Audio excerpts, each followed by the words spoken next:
بسم اللہ الرحمن الرحیم۔ ناظرین، کچھ تاریخیں عام نہیں ہوتی، وہ خاموشی سے آتی ہیں مگر اپنے اندر سوالات، اشارے اور آنے والے دنوں کی جھلک لے جاتی ہیں۔ فروری اور مارچ 2026 کی چند راتیں وہ بھی ایسے ہوں گی جب آسمان پر ہونے والی تبدیلیاں صرف فلکیاتی تبدیلیاں نہیں بلکہ انسان کو رک کر سوچنے پر مجبور کر دینے والی ہوں گی۔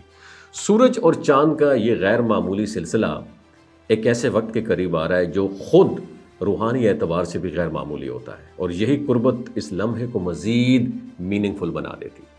17 فروری 2026 کو سورج گرہن ہوگا، اور یہ وہی دن ہوگا جب نیا چاند پیدا ہوگا۔ قمری اعتبار سے یہ وہ لمحہ ہوتا ہے جب چاند دکھائی نہیں دیتا مگر ایک نئے مہینے کی بنیاد رکھ دی جاتی ہے۔ اس نئے چاند کے بعد 18 فروری کی شام کو چاند نظر آنے کا امکان ہے۔ اگر ایسا ہوتا ہے تو 19 فروری کو رمضان المبارک کا پہلا روزہ ہوگا۔ یوں رمضان کا آغاز ایک ایسے فلکیاتی مرحلے کے فوراً بعد ہوگا جو ہر سال نہیں ہوتا۔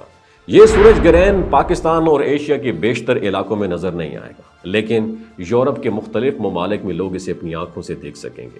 اکثر لوگ یہ سمجھتے ہیں کہ جو گرہن ہمیں نظر نہ آئے اس کی کوئی اہمیت نہیں ہے، مگر حقیقت یہ ہے کہ سورج اور چاند کے یہ نظام پوری زمین کے لیے ایک ہی وقت میں ترتیب پاتے ہیں۔ نظر آنا یا نہ آنا صرف جغرافیہ کا ڈفرنس ہے، اور اثرات کا دائرہ کہیں زیادہ وسیع ہوتا ہے۔ اس رمضان المبارک کے درمیان 3 مارچ 2026 کو چاند گرہن بھی ہوگا، اور یہ جزوی چاند گرہن ہوگا، یعنی چاند کا صرف ایک حصہ سائے میں چلا جائے گا، اور پاکستان میں یہ چاند گرہن بہت ہلکی شکل میں اور مختصر وقت کے لیے نظر آنے کا امکان ہے، شاید اتنا کہ بہت سارے لوگ اسے فیل بھی نہ کر سکیں، لیکن فلکیاتی ریکارڈ میں یہ لمحہ ایک جگہ مکمل طور پر درج ہوگا۔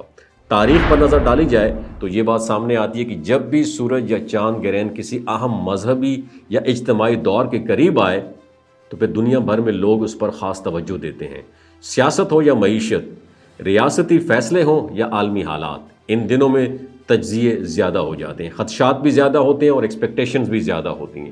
کچھ لوگ ان تبدیلیوں کو آنے والے حالات کے اشارے سمجھتے ہیں، اور کچھ لوگ محض ایک قدرتی نظام مانتے ہیں اس کو، مگر حقیقت شاید ان دونوں کے بیچ کہیں زیادہ موجود ہوتی ہے۔ اسلام ہمیں ان مواقعوں پر خوف، افواہوں یا قیاس آرائیوں کے بجائے شعور و راضی کا راستہ دکھاتا ہے۔ نبی کریم صلی اللہ علیہ وسلم کے زمانے میں جب سورج گرہن ہوا تو لوگوں میں مختلف باتیں پھیلنے لگیں۔ اس موقع پر آپ صلی اللہ علیہ وسلم نے واضح الفاظ میں امت کی اصلاح فرمائی اور بتایا کہ سورج اور چاند کسی انسان کی زندگی یا موت کی وجہ سے گرہن میں نہیں جاتے۔ یہ اللہ تعالیٰ کی نشانیاں ہیں جن کے ذریعے انسان کو یاد دہانی کروائی جاتی ہے۔ نبی پاک صلی اللہ علیہ وسلم نے فرمایا، سورج اور چاند اللہ کی نشانیوں میں سے 2 نشانیاں ہیں، یہ کسی کی موت یا زندگی کی وجہ سے گرہن میں نہیں جاتے۔ جب تم انہیں دیکھو تو نماز پڑھو اور اللہ سے دعا کرو۔